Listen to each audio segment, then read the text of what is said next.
Hello, guys. It's a beautiful day and a wonderful day as well. It's another day on Hidden Secrets in Books. As you guys know, I only bring top guests to my show. Most of them and a good number of them are authors as well. We are here to discover some hidden secrets, some wisdom that you are not going to find anywhere else except in a book. So today's guest is a retired registered nurse, brain tumor surgery survivor, an author of Whose Life Changed Forever in January 2004. Jennifer White, welcome to the show. Hi, thanks for having me. All right, thank you so much. So we are here to talk about your book. Take us back to January January 2024. What happened and how did that experience change your life? Well, in January of 2024, I actually had brain surgery to remove a tumor that was going to kill me. And, with brain tumors, real estate is everything. And mine was in a particularly bad spot, and they had to go digging for it, which meant they moved my brain around and, they exposed it to the air and they had to manipulate it a bit. And while they were in there getting the tumor out, it caused some changes in me. So when I woke up after I had a coma, I realized that there were some changes. First, I had to relearn how to speak, how to walk. I didn't recognize my husband at the end of the bed. And to top it off, I was tied to the bed because I became quite combative. So, where that started the journey of writing is that while my speech therapist was working with me to try and get my speech back, he suggested that I try writing some words down. And once I realized that the words that I were writing on paper were correct, were the words that I wanted to say, and were spelled correctly, I could then communicate with people since I couldn't speak yet. By writing, it helped rewire my brain. And as my brain was learning new things and being challenged to write, it allowed me to heal. And so that's where it all started happening.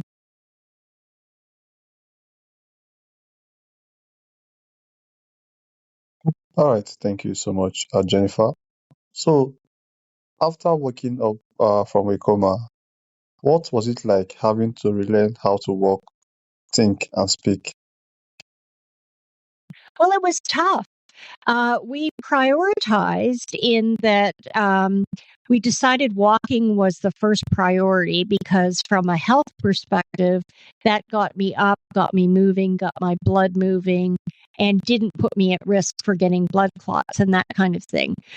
So it took a good month or so to get to the point where I could walk without using a walker and without help. My balance was off quite a bit, so I used to fall over. So I'd be able to stand eventually on my own, but then I'd fall over because my balance wasn't right. So that was priority number one. Then speech was priority number two because I knew that I was thinking properly. I just couldn't express it. And so we spent about 3 months working on my speech. And as you can tell, it's obviously back and doing fine. But I do still have days where my speech is difficult and I sometimes reverse words or put them in the wrong order or that kind of thing. After that, realizing that you have to relearn how to do things like that, it's really quite daunting. We take it for granted. And when something like that happens and it's taken away from you, it's really quite shocking and frustrating. And, I had to just keep going and keep trying and keep working at it in order for me to heal. But it was a challenge, I have to tell you. Right, thank you so much. So, as both a retired nurse and a patient, How has your perspective on healthcare changed? Well, that's an interesting question.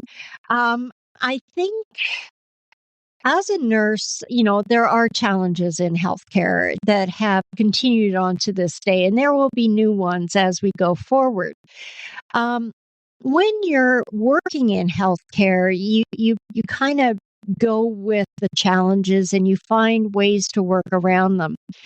When you're a patient, you're very vulnerable, and you hope that the people who are looking after you and doing surgery on your head and your brain, you hope that they're having a good day, and you hope that they're well rested and that they're, at the top of their game.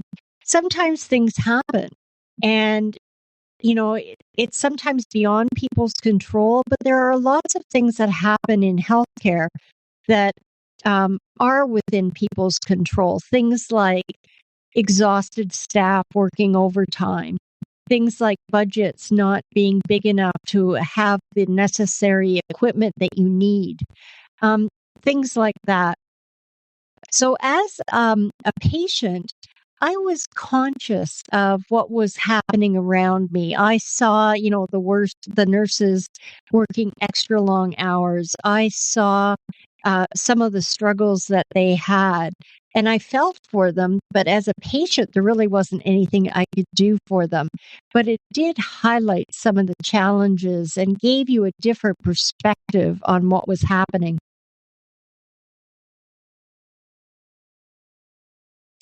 Okay, so how have you incorporated your personal experiences into your medical trailers and children's book? Well, what I really did was I started at the very beginning writing children's books just because I was daydreaming and I was thinking about stories in my head.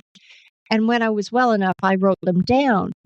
But I just sort of allowed myself to dream like a little kid would dream. And that helped kind of rewire my brain and use my imagination to keep my brain working. And when you keep stimulating your brain by doing things like learning or doing a specific task, it helps in the brain to find other pathways around any damaged tissue.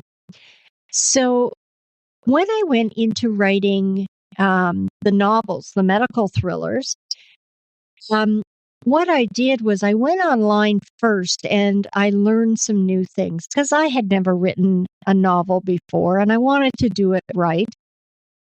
And so I found some online courses that I could take that were self paced, that I could work around my fatigue and my rehab schedule.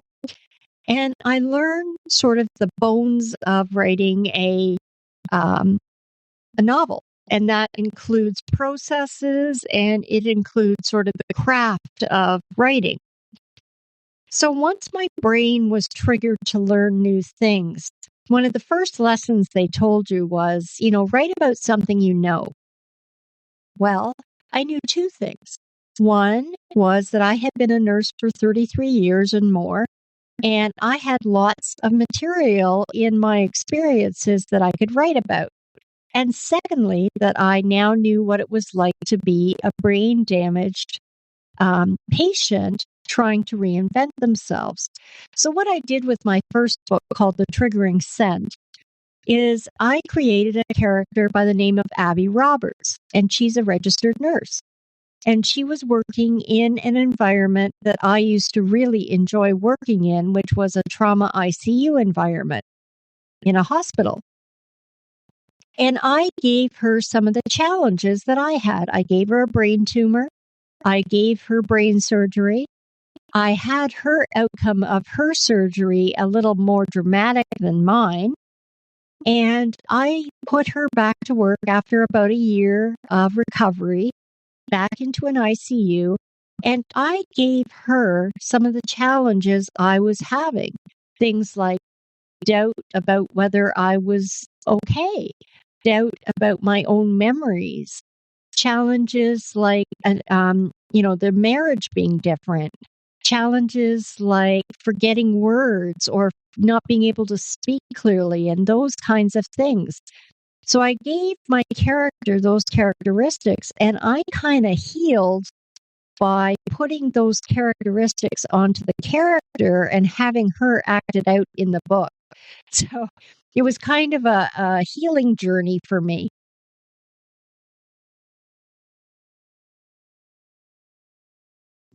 Okay, thank you so much, Jennifer.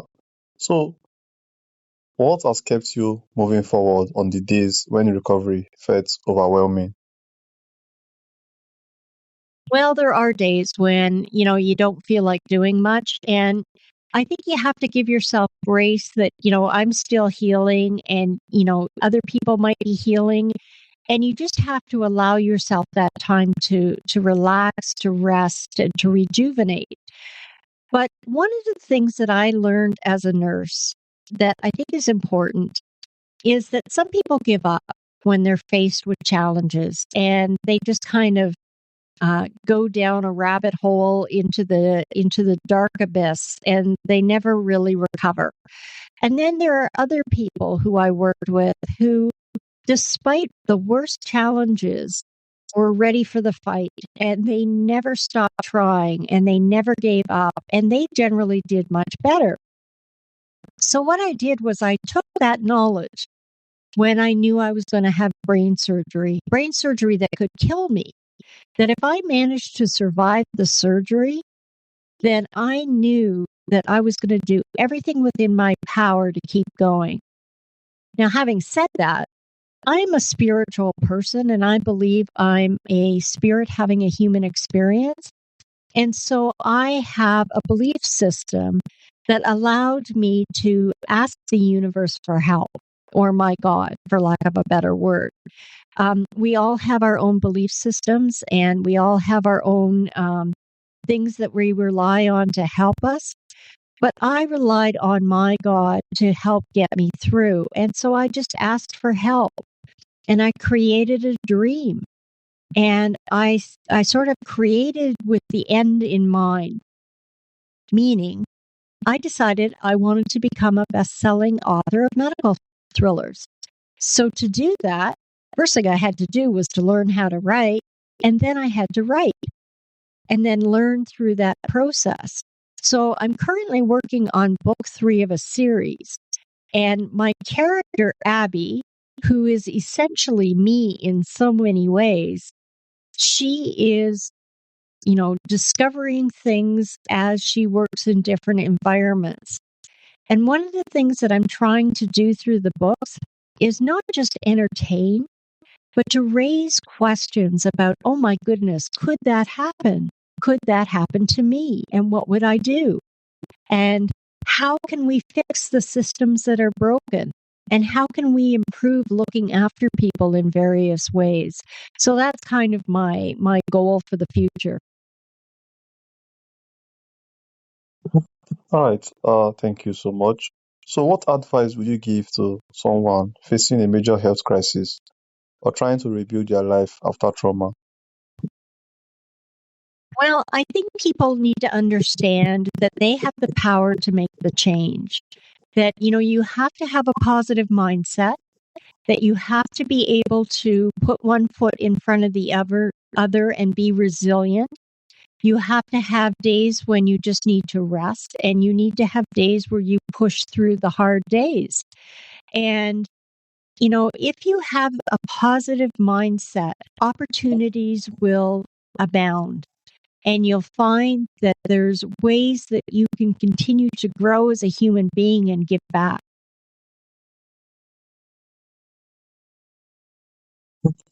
Okay, so looking back on everything you have overcome, what message do you hope readers and listeners take away from your story?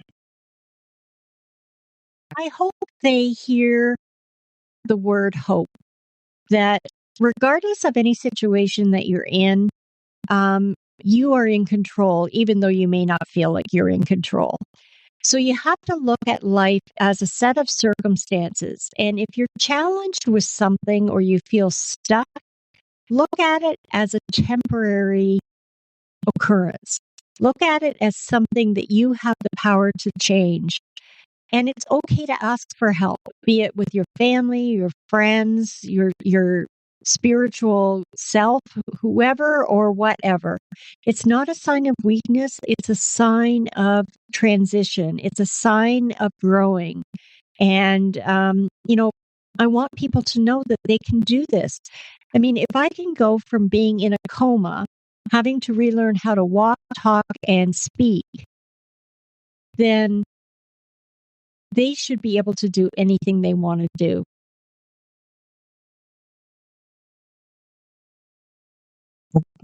Okay, so Jennifer, is there a question you wish I would have asked you that I have not asked you?